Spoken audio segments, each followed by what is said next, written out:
इस्लाम का एक ऐसा अनकहा सच जिसे जानकर आप हैरान रह जाएंगे। हमेशा से ये बहस का विषय रहा है कि मुसलमानों के पूर्वज क्या वाकई हिंदू ही थे? क्या सच में मुसलमानों के पूर्वज गुरु शुक्राचार्य थे? हमें बताओ, ये पता नहीं कौन है टकला, ये कौन है गाय का मूत पीने वाला शकरू आचार्य पचारिया। सवाल ये पैदा होता है कि इसने वर्ड यूज करा मुसलमानों का। तो मेरा एक सवाल है, क्या तुम्हारे भगवान भी अरब की साइड पे जा पाए थे? वो भगवान जिनकी जी सब हिंदुओं की मां सीता दो गोद में लेके श्रीलंका चली गई और उनके भगवान श्रीलंका नहीं जा सके, इतनी गाफ में तप्पड़ दी थी। आपको लगता है कि पर्शिया क्रॉस करके ये अरब जाएगी? मतलब ये अब गुरु आचार्य मुसलमानों का बना दिया। अब ये कोई वो गुरु आचार्य होगा जिसने सीता या सरस्वती को पहला होगा तो ये कंट्रोवर्शियल होगा, बोला इसको मुसलमानों का गुरु बता दो। दोस्तों, दुनिया भर के मुसलमान चाहे इस सत्य को माने या ना माने, उनके रहन सहन के तरीके, उनकी मक्का मदीना की पूजा पद्धति, उनके पवित्र चिन्ह। कौन करता है पूजा? मक्का की पूजा कौन करता है भाई? अच्छा, इनके यहाँ पे बताओ क्या है कि आप किसी भी अपनी रिलीजियस जगह पे चले जाओ तो पूजा करते हैं। मतलब अगर क्रिश्चियन चर्च जाता है तो वो पूजा करता है भाई? वो क्या पूजा करने लग जाता है क्या? हालांकि कृष्णों का एक फिरका है जो प्रॉफिट जीसस की मूर्ति बनाता है, सही है, वो करता हो तो करता हो। बाकी मुसलमानों में तो पूजा वाले का तो सीधा बाहर है। मूर्ति पूजा वाले के साथ तो ये बताया गया है कि आप उसके साथ बैठ के खा नहीं सकते हो। ये बोल रहे हैं हम काबा की पूजा करते। कब करते? ला दिखा हमें, स्क्रिप्चर से दिखा, कहाँ लिखा हुआ है कि हम पूजा करते हैं? बस वही है, ट्रस्ट मी सीता.com खोलो, पहन लो। जैसे सीता के ऊपर ट्रस्ट राम नहीं कर पाया था तो एक हिंदू क्या ट्रस्ट करेगा? ट्रस्ट मी सीता पे जितने भी आर्टिकल मिलेंगे वो इसी तरह की फेक कहानियों के मिलेंगे। आदि उन्हें किसी न किसी तरह से हिंदू धर्म से जोड़ते हैं। हिंदू धर्म ग्रंथों के अनुसार असुरों के गुरु तथा महर्षि भृगु व असुर राज हिरण्यकश्यप की पुत्री दिव्या के संतान शुक्राचार्य ही मुस्लिम संप्रदाय के अब ये देखो, ये गाय का मूत पीने वाला, कचौरी समोसे खाने वाला, कचौरियां खाने वाला, इसकी पसलियां दिख रही है, ये अरब में जाएगा। अरब की वो बिल्ड जो दुनिया की तमाम बिल्डों से ज्यादा, क्या नाम है, जिस्मानी तौर पे स्ट्रॉन्ग बिल्ड हैगी, ये पसलियां दिखने वाला मुसलमानों का गुरु बनेगा। भाई इसको तो अरब ना फूक मारेगा तो ये इसकी हड्डियां पसलियां टूट जाएगी भाई, जिसको तू गुरु बना रहा है। वो शिव कटेल वाला, उसके अंदर भी दम नहीं था कि वो अरब जा सके। वो ब्रह्मा 4 मुंह का सीसीटीवी कैमरा, वो भी अरब ना जा सके, तो तुमने एक ये टुच्चे को भेज दिया कि ये अरब जाएगा। सोचने की बात है भाई। मुस्लिम संप्रदाय के वास्तविक जनक थे। शुक्राचार्य ने राक्षसों का वंश बचाने के लिए भगवान शिव की आराधना की, जिससे प्रसन्न होकर शिव जी ने अपना स्वरूप शिवलिंग शुक्राचार्य को प्रदान कर वैष्णवों से दूर रहने को कहा। शिव जी का स्पष्ट आदेश था कि जिस दिन कोई भी वैष्णव इस शिवलिंग पर गंगा जल चढ़ा देगा, उस दिन राक्षस वंश का नाश हो जाएगा। शुक्राचार्य ने महादेव के स्वयं दिए शिवलिंग को भारतवर्ष तथा अच्छा, इनके पूरे रिलीजन में एक तो पहले बात है, कोई पैदा नहीं होता, प्रकट होते हैं। दूसरा ये कि इन पे चढ़ने चढ़ाने वाले सिस्टम बहुत है। ब्रह्मा बेटी पे चढ़ गया, सही है भाई। शिव का एल कट गया, उस पर दूध चढ़ाना शुरू कर दी, चढ़ने चढ़ाने वाला। अब ये एक नया सिस्टम आया भाई, बोल रहे हिजरे अस्वद पे कोई हिंदू पानी चढ़ा देगा तो मुसलमान विनाश हो जाएंगे या खत्म हो जाएंगे। बताओ, अब ये जिस तरह के ये कल्ट या ये रिलीजन है, फिर ये लोग बोलते हैं यार हम डिक्लाइन फेज पे क्यों जा रहे हैं, हमारी जो भी इंडिया से बाहर जाता है वो हिंदू कल्ट क्यों छोड़ता है। अबे इतने बड़े बड़े जब तुम लू फॉल करोगे, कटेल पे दूध चढ़ाओगे, शिव वो ग्रोसरी वाला है, शिव इतना बड़ा फेंकू भगवान था कि उसके कभी पहाड़ी से नीचे नहीं आता था, क्योंकि एक तो उस पर हिजड़ेपन का टैग लग गया था, उसका एली काट दिया था किसी ब्राह्मण ने। उसके बाद वो पहाड़ियों में बैठ के इस तरह की जब बातें करेगा तो फिर इस पर कौन यकीन करेगा भाई। ये इनके ग्रंथ है भाई, मतलब ये इनकी किताबों में लिखा हुआ है। जब भी तो आप नोट करो, हिंदुओं की जो किताब है वो दुनिया में कोई नहीं पढ़ता भाई। मतलब कुरान का तो वर्ल्ड रिकॉर्ड है, दुनिया की साइंस की किसी भी टॉपिक की किताब उठा लो, सबसे ज्यादा पढ़ी जाने वाली किताब, ये रिकॉर्डेड बात है भाई, डॉक्यूमेंटेड बात है। गूगल करेगा अंडवा पागल हो जाएगा, बोलेगा ये क्या 33 करोड़ भगवान रखने के बाद भी कुरान सबसे ज्यादा पढ़ी जाने वाली किताब है। तो तुम्हारी जितनी भी किताबों में जो कुछ लिखते हो उसको पढ़ता कौन है? एक आम अंडवा एक दूसरे का 6ix9ine करके ऐसी वीडियोस बनाता है भाई। अब ये बताओ, ये ढक्कन किस्म का ये पत्थर ये मुसलमानों का विनाश करेगा, इसकी हालत देखो। हिंदुओं से दूर रेगिस्तान में स्थापित किया, जिसे आज अरब देश में मक्का मदीना के नाम से जाना जाता है। अच्छा ये भाई शिवलिंग कहां से दिख रहा है? हाँ, और ये तो फिर डूब मरने का मकाम है भाई। शिव पटेल वाले को हमने कैद करके रखा हुआ है। ये तो शिव के ऊपर तो लानते भेजो। वो राम बीवी का दल्ला जो था, जो अपनी सीता नहीं ला पाया, लोग उस पे लानते भेजते। मैं बोलता हूँ शिव पे लानत भेजो भाई, शिव को अरब में कैद करा हुआ है। यहाँ तक कि अरब देश का नाम शुक्राचार्य के पौत्र अर्व के नाम पर ही पड़ा है। शुक्राचार्य मूल रूप से काव्य ऋषि यादव यहूदी थे, अब ये इसके बेटे का नाम अरब हो गया तो बोला अरब रख दिया। इनके यहाँ पे नाम कोई भी कुछ रख सकता है भाई। थे। उनके सम्मान में मक्का मदीना के शिव मंदिर को काव्या नाम दिया गया, जिसे लोग काबा कहते हैं। कालांतर में काव्या नाम विकृत होकर काबा बन गया, जिसे मुसलमानों का सबसे पवित्र स्थल माना जाता है। अरबी भाषा में शुक्र का मतलब महान होता है और शुक्रम अर्थात शुक्रिया अथवा धन्यवाद शब्दों का जन्म भी शुक्राचार्य के नाम पर ही हुआ है। मुसलमानों का पवित्र जुम्मा शुक्रवार को मनाने की वजह भी गुरु शुक्राचार्य ही है। दोस्तों, अगर बात रामायण की जाए तो रामायण के अनुसार शूर्पणखा का वध नहीं हुआ और वह गुरु शुक्राचार्य के आश्रम में रहने लगी थी। यह सबको पता है कि भगवान श्री राम के आदेश पर लक्ष्मण ने शूर्पणखा के नाक काट दिए थे और तभी से वो अपना अच्छा ये शुक्र पकड़ा, ये जो भी लड़की औरत का नाम है, कह रहे इसका नाक वाक काट दिए थे, ये इनका भगवान औरतों के नाक काटते फिर रहा है। क्यों काट रहा था? ये राम की फ्रस्ट्रेशन थी, क्योंकि राम की नाक कटवा के निकल गई थी सीता। मतलब जाहिर सी बात है, सीता की अनबॉक्सिंग रावण ने करी। नाक किसकी कटती है?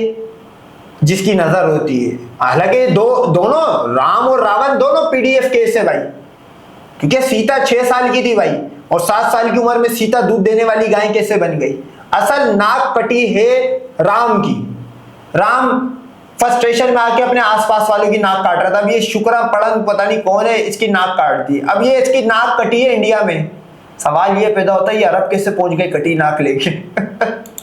चेहरा ढक कर रखती थी। शूर्पणखा के चेहरा ढकने की परंपरा को अरब देश की औरतें आज भी निभाती हैं।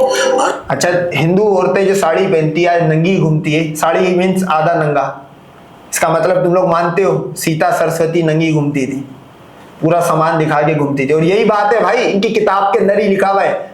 ब्रह्मा जो था वो भी अपनी बेटी पे ऐसी पागल नहीं हुआ था, बता रहे कि वो भी ओपन आ गई थी सामने साड़ी पहन के सरस्वती। अरब देशों के रेगिस्तान में तेज धूप होने की वजह से वहां के लोगों ने सिर ढकने के लिए टोपी पहनना शुरू कर दिया था, जो आगे चलकर उनकी पूजा पद्धति में शामिल हो गया। रेगिस्तान में उपजाऊ जमीन, अनाज आदि के अभाव में लोगों ने जानवरों को मारकर खाना शुरू कर दिया और इस हत्या को कुर्बानी का नाम दिया गया। इंसानों के मरने के बाद उन्हें जमीन में दफनाने की परंपरा शुरू हुई। नहीं तो तेरी किताब के अंदर लिखा हुआ है कि राम ने वो खाया है, अपना बीफ खाया है। बोलेगा तो मैं तेरे को तेरी किताब से प्रूफ भी करके दे दूंगा, पूरी वीडियो फॉर्म में मेरे पास पड़ी हुई। तो वो राम ग्रोसरी वाला बीफ खुद खा रहा है, खुद मजे ले रहा है भाई, बीफ स्टेक दबादब पेल रहा है। हिंदुओं को बोल दिया ये तुम्हारी माँ है। वो इसलिए बोला होगा क्योंकि देखो इंडिया में थी गुरबत, इनके भगवान भी एकदम कंगले नल्ले किस्म के थे। मतलब अल्लाह माफ करे, लड़ने के लिए इनके पास तलवारें नहीं थी। वो पर्शियन घुस के राम, सीता, परस्वती, सरस्वती, द्रौपदी सबको पहल के निकल जाते थे। अफगानिस्तान या उसके लोग, ये लोग यहीं बैठे रहते थे। सवाल ये पैदा होता है कि राम ने मना क्यों करा, गाय तुम्हारी माँ है, तुम लोग नहीं खाओ। क्योंकि उस दौर में गाय इनके पास थी कम, सही है, महंगी चीज है। तो वो हाई क्लास जो हाई प्रोफाइल लोग थे वो उनके लिए रख दी ताकि एक आम गरीब नहीं खा पाए। का मुख्य कारण रेगिस्तान में जलाने योग्य लकड़ी का ना होना था। काबा में 360 मूर्तियां हैं, जिनमें शनि और चंद्रमा की मूर्तियां भी शामिल है। अच्छा, काबा में जो मूर्तियां थी भाई वो किंग की थी। जैसे मेरे घर का कोई बड़ा मरा, मैंने उसकी मूर्ति बना दी। कुरैश के कबीले का कोई बड़ा मरा, उसकी मूर्ति बना ली। कुरैश के कबीले का, वहां पे जितनी मूर्तियां थी कुरैश कबीले के लोगों की। ये राम काले मुंह का, ये कहां से पहुंच गया भाई वहां पे? या तुम्हारे वो शिव कटेल वाला हार्पिक की बोतल शिव, ये कहां पहुंच गए? मुस्लिम इतिहासकारों के अनुसार इनमें से एक मूर्ति को अल्लाह का नाम दिया गया। शनि, चंद्रमा के अलावा कौन सी मूर्ति है भाई? ये कौन सी मूर्ति है जिसको अल्लाह का माज अल्लाह 100 बार, माज अल्लाह 100 बार? ये कौन सी मूर्ति है? ये कौन सी हिस्ट्री से निकाल के लाया ये? अब आप नोट करो, मैं इसके कमेंट के नीचे आपको एंड में दिखाऊंगा। अभी यहाँ पे खोलूंगा तो ये नीचे हो जाएगा। लंड भक्त असल भी समझ रहा होगा वो तो, उसको कुछ भी बोलो। हाँ भाई, सीता जो थी बेशक 2 गोद में एक पेड़ में लेके आई, लेकिन थे वो राम के, वो उस चीज पे भी मान लेता, तो वो हो सकता है इस चीज पे भी मान ले। कौन सी मूर्ति बना रहा भाई ये अल्लाह की? सूर्य और अन्य ग्रहों की मूर्तियों का होना इस बात का प्रतीक है कि काबा में 9 ग्रहों की पूजा की जाती थी। हिंदू धर्म आज भी 9 ग्रहों की पूजा करता है और यह माना जाता है कि मुसलमानों को 9 ग्रह पूजा सिखाना गुरु। अबे गधे के एल, जब 300 मूर्तियां थी तो फिर 9 की पूजा क्यों करेंगे? 300 की करेंगे ना ढक्कन।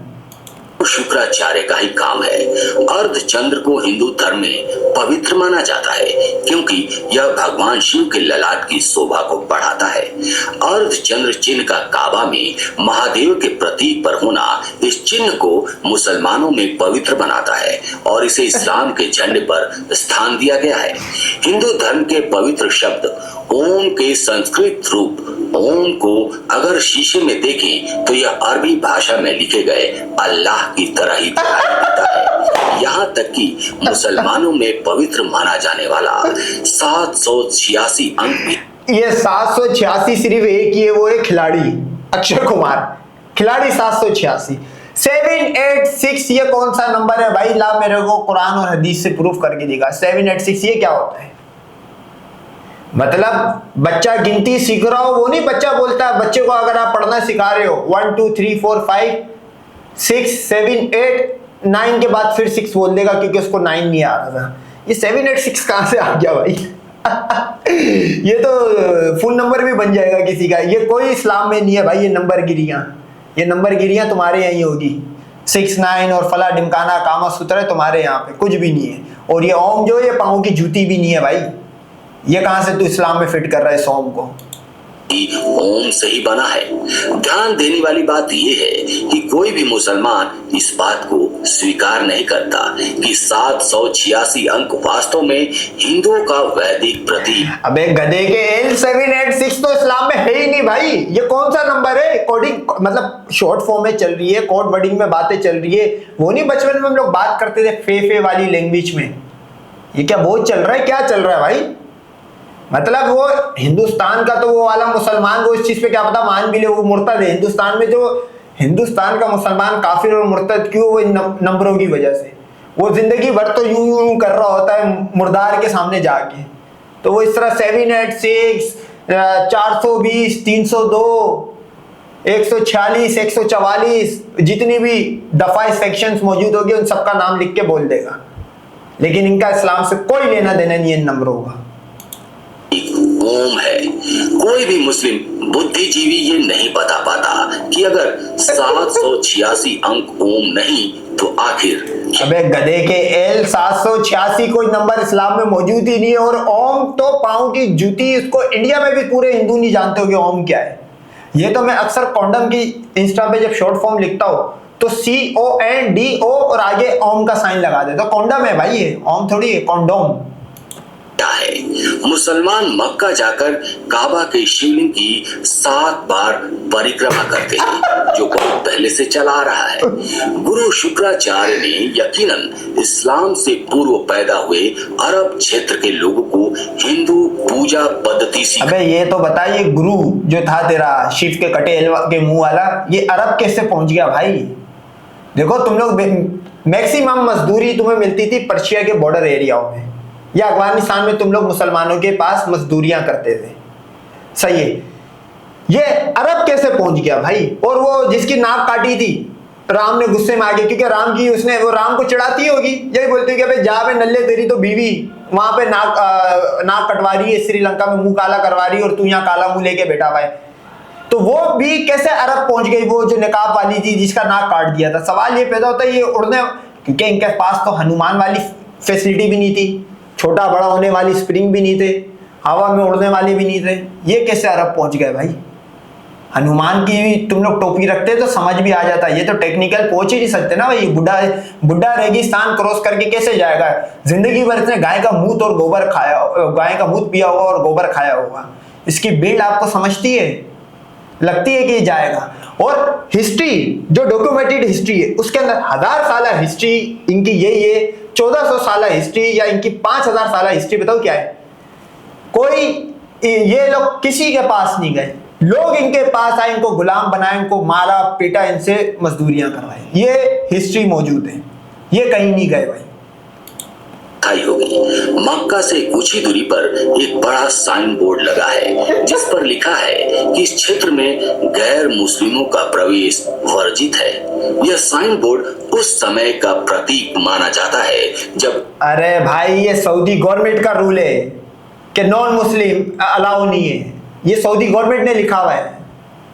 इस्लाम की शुरुआत हुई थी तथा यह भी अंदाजा लगाया जा सकता है कि शुक्राचार्य ने भगवान शिव की दी हुई चेतावनी पर अमल करते हुए इस मंदिर के क्षेत्र में हिंदुओं के प्रवेश पर प्रतिबंध लगाया हो, जहां भगवान शिव। अब सवाल ये पैदा होता है कि अगर तो तुम्हारा शिव कटे हुए एल वाला कैद है, अबे ये तो इससे बड़ी जलाला तो हो ही नहीं सकती भाई। मैं बोलता हूँ जो इंडिया पाकिस्तान से जंग आ रहा है उस पे ये लोग कम 33 कोटी जलील हुए, ये शिव को कैद करने वाली कहानी तो यही हुई बाबा, ये तो कैद है शिव। अब जो शिव के जो लंड भक्त हो गए उनके तो जिंदगी पे लानत भेजनी चाहिए, भाई थूक तुम्हारी जिंदगी पे, तुम्हारा तो भगवान ही कैद हुआ है। मतलब शिव वो भटकता एल था, रहती जब वो जिंदा था एल कट गया उसका, करीब आया तो उसको कैद कर लिया। ये बड़ा कंट्रोवर्शियल और स्ट्रगल वाली लाइफ है ये। अगर शिव कभी आजाद हुआ तो ये पॉडकास्टों में आगे बताएगा मेरी लाइफ बड़ी स्ट्रगल में गुजरी है भाई, बचपन में मेरा एल काट दिया, थोड़ा बड़ा हुआ मुझे कैद कर दिया। का मंदिर होता है वहां पवित्र नदी का पानी भी पाया जाता है। हिंदू मंदिरों की यह परंपरा भी काबा से जुड़ी हुई है और मंदिर के साथ ही पवित्र पानी का स्रोत भी स्थित है जिसे जमजम के पानी के नाम से जाना जाता है। दोस्तों ये सब बातें सुनने के बाद मुझे यकीन है कि आपको यकीन हो गया होगा कि इस्लाम शुक्राचार्य की ही देन है और ये तो फिर ये बताओ ना, शिव ग्रोसरी वाला कब आजाद करवा रहे तुम? ये गजवा हिंद से पहले हो जाएगा या गजवा हिंद में जब तुम्हारी सफाई हो रही होगी? पता मेरे को ऐसा लगता है कि ये कल्कि का अफ्तार कौन है? कल्कि का अफ्तार जो है वो खुरासानी मुसलमान होगा जो गजवा हिंद इन पे कर रहा होगा, क्योंकि शिव कटे हुए एल वाला तो भाई कैद हुआ हुआ है। शिव ने तो बोल दिया है अपनी मदद आपके तहत है भाई, इधर तो अपने वांदे पड़े हुए, मैं तो खुद कैद बैठा हुआ हूँ। तो हिंदुओं तुम्हें कुछ करना होगा, शिव के तो ये फटे हालात है, कैद देगा अगला।